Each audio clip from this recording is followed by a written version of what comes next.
وَإِذَا قِيلَ لَهُمُ اتَّبِعُوا، اور جب ان سے کہا جاتا ہے اتبعوا، تابعداری کرو، ما انزل اللہ، اس حکم کی جس کو اللہ نے نازل فرمایا ہے، قالوا، تو جواب میں کہتے ہیں، بل نتبع ما الفینا، ہرگز نہیں ہم تو تابعداری کریں گے، ما الفینا علیہ آباءنا، جس پر دیکھا ہم نے اپنے باپ دادوں کو، وَأَوَلَوْ كَانَ آبَاؤُهُمْ، اگرچہ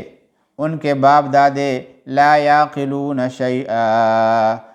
کچھ بھی نہ سمجھتے ہوں، ولا یہتدون، اور نہ جانتے ہوں سیدھی راہ، وَمَثَلُ الَّذِينَ كَفَرُوا، اور مثال ان کافروں کی ایسی ہے، كَمَثَلِ الَّذِي يَنْعِقُ، جیسے پکارے کوئی شخص، بما، ایسی چیز کو، لا يسمع، جو کچھ نہ سنے، الا دعاء ونداء، سوائے پکارنے اور چلانے کو، سمٌ، بہرے ہیں، بکمٌ، گونگے ہیں، عمي، اندھے ہیں، فہم لا یعقلون، سو وہ کچھ بھی نہیں سمجھتے، نفع نقصان ان کو نظر ہی نہیں آتا۔ اس آیت کریمہ میں حق تعالی شانہ نے جاہلانہ تقلید سے منع فرمایا ہے۔ جاہلانہ تقلید کہ بے سوچے سمجھے جو ہے وہ من گھڑت باتوں کے اندر جو ہے آدمی دوسروں کی تقلید کرے، اس کے پیچھے چلے۔ یا ایہا الذین آمنوا، اے ایمان والو، کلوا من طیبات، کھاؤ پاکیزہ چیزیں، ما رزقناکم، جو روزی دی ہم نے تم کو، واشکروا، اور شکر کرو،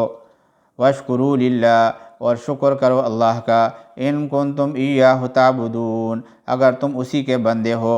انما حرم علیکم المیتہ، یقیناً اللہ تبارک و تعالیٰ نے حرام کیا ہے تم پر مردار جانور، والدم، اور بہنے والا خون، ولحم الخنزیر، اور خنزیر کا گوشت، وما اہل بہ لغیر اللہ، اور جس جانور پر نام پکارا جائے غیر اللہ کا، اللہ کے سوا کسی دوسرے کا، فمن اضطر، پھر جو کوئی بے اختیار ہو جائے، غیر باغ، نہ تو نافرمانی کرے، ولا عاد، اور نہ زیادتی کرے، فلا اثم علیہ، تو اس پر کچھ گناہ نہیں ہے،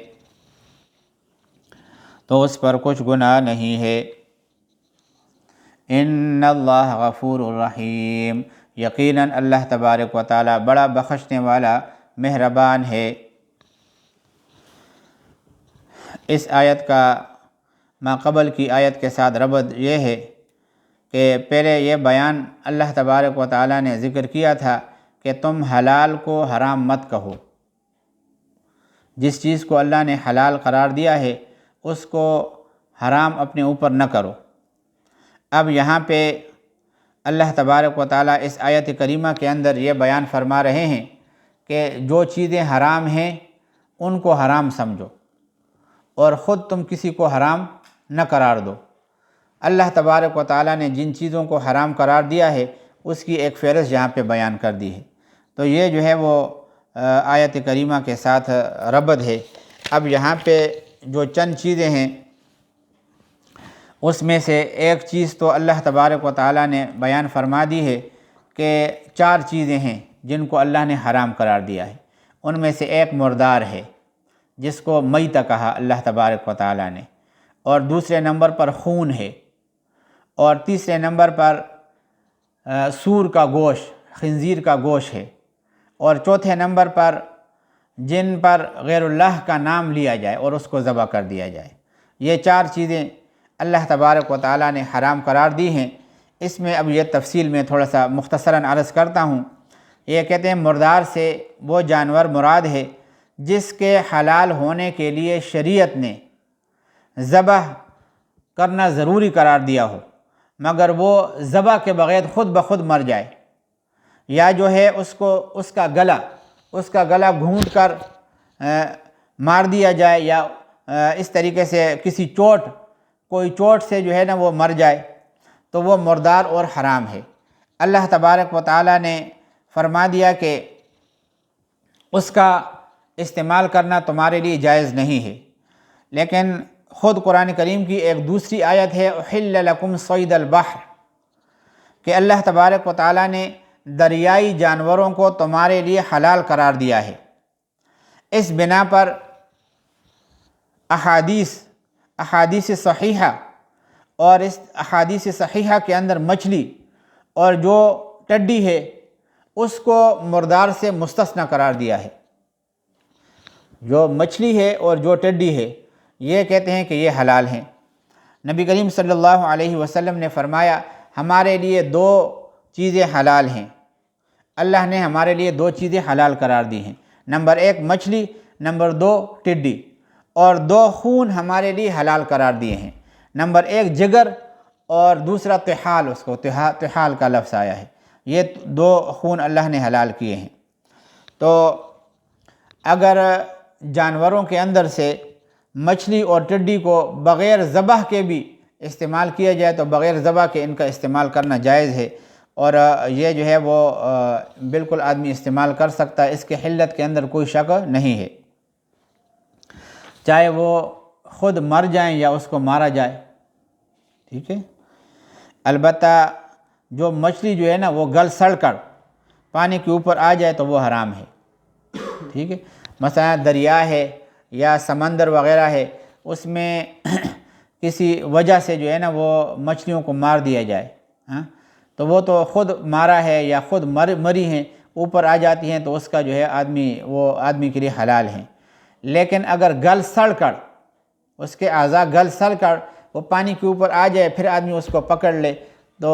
اس کا استعمال جائز نہیں ہوگا، حرام ہے اس کا۔ اور اس طریقے سے اگر کہتے ہیں کہ کوئی آدمی کسی جانور کو شکار کرتا ہے، ٹھیک ہے، اور اس کے اوپر جو ہے وہ آدمی بسم اللہ جو ہے وہ پڑھ لیتا ہے، اور پھر دھاریدار چیز کے ذریعے سے تیر دھاریدار جو چیز ہو اس کے ذریعے سے شکار کرتا ہے، یا اس طریقے سے کوئی اور چیز استعمال کرتا ہے کہ جو کہ دھاریدار ہو، تو پھر بسم اللہ پڑھ کر وہ اس کی طرف جو ہے نا وہ تیر پھینکتا ہے،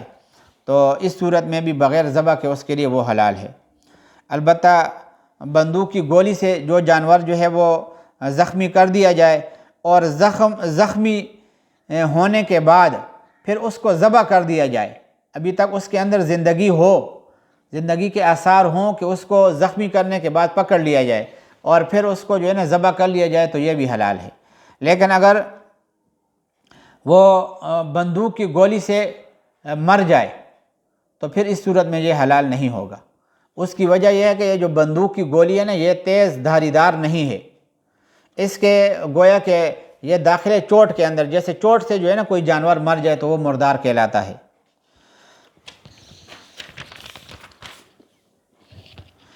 اور اس کے علاوہ اللہ تبارک و تعالیٰ فرمائے یہ جو مردار ہے نا مردار کو مطلقاً اللہ نے حرام قرار دیا ہے، تو اس کا جس طریقے سے گوشت کھانا حرام ہے اس طریقے سے اس کی خرید و فروخت بھی جو ہے نا وہ حرام ہے۔ تو اور پھر اپنے اختیار سے مردار جانور یا ناپاک کوئی چیز وہ دیگر جانوروں کو کھلانا بھی جائز نہیں ہے، البتہ کسی ایسی جگہ کے اندر اس کو پھینک دیا جائے اور جہاں آ کے کتا بلی جو ہے نا خود اس میں سے کھا لے تو یہ جائز ہے، لیکن خود جو ہے اٹھا کر اپنے کسی کتے کے سامنے ڈالنا یا بلیوں کے سامنے ڈالنا یہ جائز نہیں ہے، ان کو کھلانا جائز نہیں ہے۔ اور پھر فرماتے ہیں کہ یہ جو مردار ہے نا اس کے کچھ اجزاء جو ہے ایسے ہوتے ہیں کہ جو پاک قرار دیے گئے ہیں، مثلا اس کی ہڈی ہے اور اس کے بال ہیں، یہ چونکہ کھانے کی چیز نہیں ہے آدمی کے لیے اس کا استعمال کرنا جائز ہے۔ قرآن کریم کی دوسری آیت ہے نا وَمِنْ أَصْفَافِهَا وَأَوْبَارِهَا وَأَشْعَارِهَا أَثَاثًا وَمَتَاعًا إِلَىٰ حِينٍ، تو ان جانوروں کے بالوں کو مطلقاً جائز الانتفاع قرار دیا ہے کہ یہ بالکل جائز ہیں، اس میں کوئی شرط اللہ نے نہیں لگائی ہے۔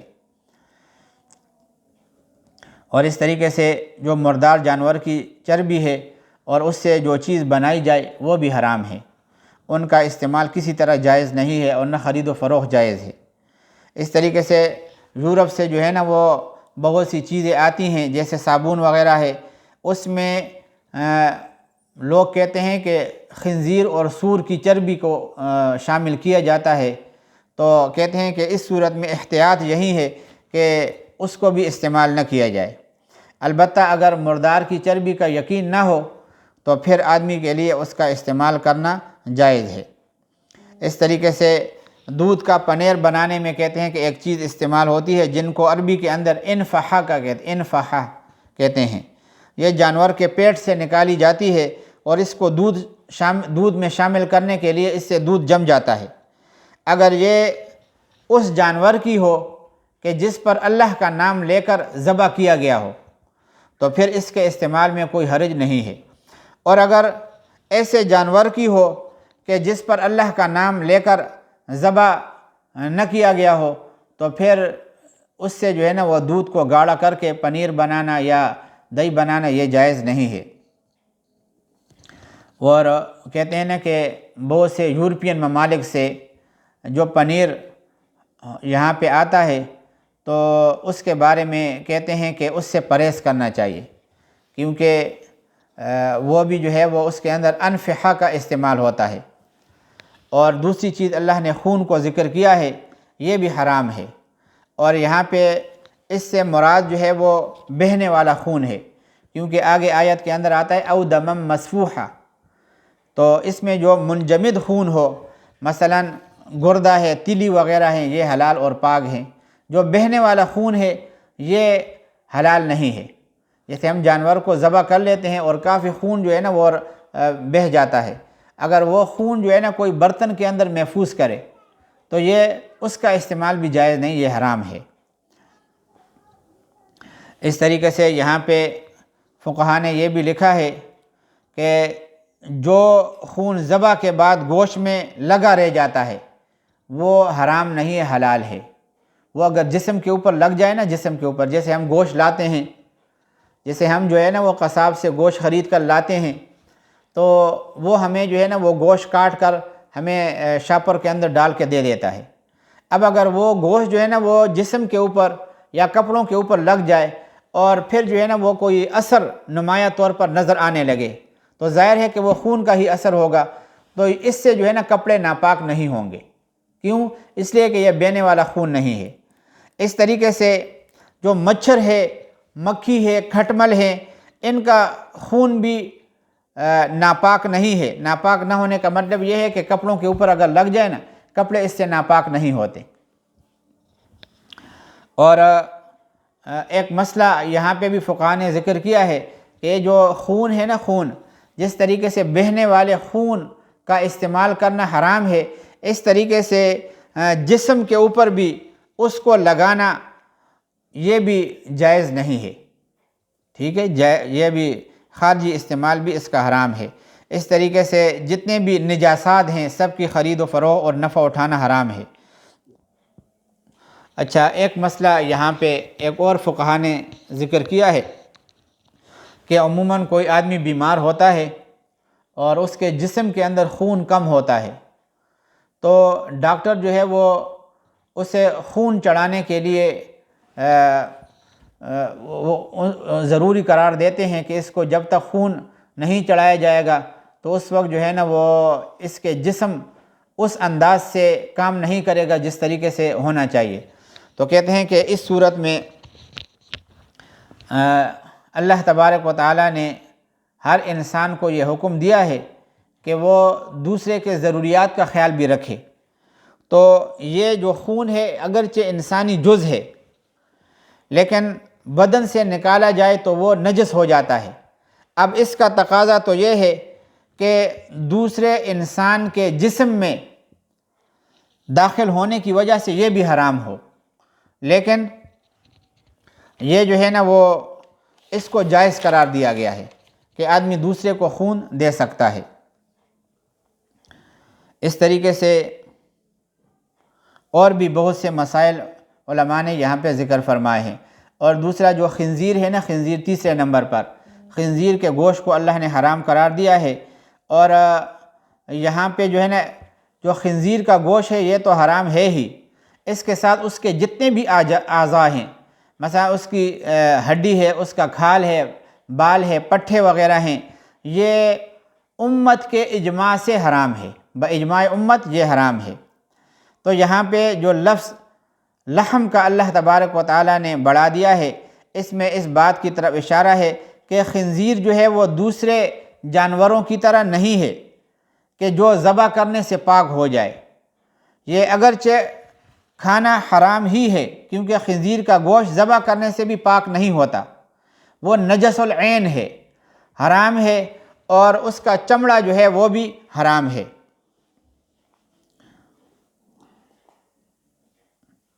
آگے ما اہل لغیر اللہ، غیر اللہ کے نام پر جو جانور نامزد کر دیا جائے اور اس کو ذبح کر دیا جائے، اس کو بھی اللہ تبارک و تعالیٰ نے حرام قرار دیا ہے۔ اور اس کی جو ہے وہ علماء نے 3 صورتیں بیان کی ہے۔ پہلی صورت تو یہ ہے کہ کسی جانور کو غیر اللہ کے تقرب کے لیے ذبح کیا جائے، غیر اللہ کی، جیسے ہمارے ہاں جو ہے نا وہ جاہل عوام زیارتوں پر جاتے ہیں اور ان کے قربت کو حاصل کرنے کے لیے ان کے نام پر جو ہے نا وہ ذبح کرتے ہیں، تو ذبح کرتے وقت بھی ان کا نام لیا جائے، جو زیارتوں میں مدفون ہے نا ان کا نام لیا جائے ذبح کرتے وقت بھی، تو یہ بھی باجماع امت حرام ہے۔ یہ جانور مردار کے اندر داخل ہے، اس کے کسی بھی جز سے نفع حاصل کرنا جائز نہیں ہے۔ اور دوسری صورت یہ ہے کہ کسی جانور کو اللہ کے تقرب اور قربت کو حاصل کرنے کے لیے ذبح کیا جائے، لیکن خون بہانے سے غیر اللہ کا تقرب مقصود ہو، جو ہم خون بہائیں نا اس سے مقصد جو ہے وہ کیا ہو کہ غیر اللہ کی قربت ہمیں مل جائے، لیکن ذبح کرتے وقت اللہ کا نام لیا جائے۔ ذبح کرتے وقت تو جانور کو ذبح کرتے وقت تو اللہ کا نام لیا، لیکن اس خون بہانے سے مقصد یہ ہے کہ یہ جو اللہ کا غیر ہے اس کی قربت مجھے مل جائے۔ جیسے کہتے ہیں کہ ہمارے ہاں بہت سے جو ناواقف مسلمان ہیں، بزرگوں کے نام، پیروں کے نام، ان کی خوشنودی حاصل کرنے کے لیے بکرے اور مرغے دڑا دڑ جو ہے نا وہ ذبح کرتے ہیں، لیکن ذبح کرتے وقت جو ہے وہ اللہ کا نام اس پر لیتے ہیں۔ تو یہ صورت بھی علماء کے اتفاق اور اجماع سے حرام ہے، اس کو بھی علماء نے حرام کرا۔ دیکھو اللہ کا نام لیا ہے اس نے، لیکن چونکہ خون بہانے سے مقصد کیا ہے کہ اس غیر کا مجھے قربت حاصل ہو جائے، تو اس وجہ سے اس کو بھی فقہا نے حرام قرار دیا ہے۔ اور آگے جو ہے ایک تیسری صورت ہے، وہ یہ ہے کہ کسی جانور کو کاٹ کر یا کوئی دوسری علامت لگا کر غیر اللہ کے تقرب کے لیے اور تعظیم کے لیے چھوڑ دیا جائے۔ مثلا کوئی جانور ہے، اس کے گلے کے اندر جو ہے نا کوئی مخصوص قسم کی رسی ڈال دی، یا جو ہے وہ اس کے کانوں کو چیر دیا، یا اس کے علاوہ کوئی اور علامت لگا دی، اور پھر اس غیر اللہ کے نام پر اس کو چھوڑ دیا، اور پھر ساتھ ساتھ یہ بھی کہا کہ اس سے کوئی اور کام نہیں لیا جائے گا، نہ اس کو ذبح کرنے کا قصد ہو، تو کہتے ہیں کہ اس کے ذبح کرنے کو لوگ حرام قرار دیں۔ اس کو بھی یہ نہیں کہے کہ اس کو ذبح نہیں کیا جائے گا، یہ بس یہ جو فلاں پیر ہے یا فلاں بزرگ ہے اس کے نام کے اوپر ہی جو ہے نا میں نے دے دیا ہے اور یہ یہاں پھرتا رہے گا۔ تو اس قسم کے جانور کو آگے سورہ مائدہ کے اندر بحیرہ اور صائبہ کے الفاظ آئیں گے، تو اس کا حکم بھی انہوں نے یہ ذکر کیا ہے کہ یہ بھی بنص قرآن حرام ہے، کسی جانور کے اس کے اوپر چھوڑ دینا یہ بھی حرام ہے۔ اچھا، اس میں پھر یہ بھی سمجھ لینا چاہیے کہ یہ جو جانور کو حرام سمجھنے کے عقیدہ سے جانور حرام نہیں ہوتا، بلکہ حرام سمجھنے میں تو ان کے عقیدہ باطلہ کی تائید اور تقویت ہوتی ہے، اس لیے یہ جانور عام جانوروں کی طرح حلال ہے، لیکن انہوں نے چونکہ یہ چھوڑ دیا ہے اپنے مالک کی ملکیت سے، ابھی تک خارج نہیں ہوا، اسی کی مملوک ہے، مگر اپنے غلط عقیدے سے انہوں نے سمجھ لیا ہے اور اپنی ملک سے نکال کر غیر اللہ کے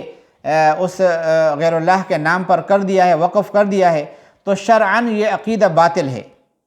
اور وہ جانور بدستور دینے والے کی ملکیت کے اندر ہی رہے گا۔ اگر کوئی شخص کسی کے ہاتھ پر اس کو فروخت کرے گا یا اس کو ہبہ کرے گا تو یہ جانور اس کے لیے حلال ہو جائے گا۔ آگے اور بھی بہت سے مسائل ہیں، بس آج جو ہے وہ اتنے ہی مسائل کافی ہیں۔ وآخر دعوانا ان الحمد للہ رب العالمین۔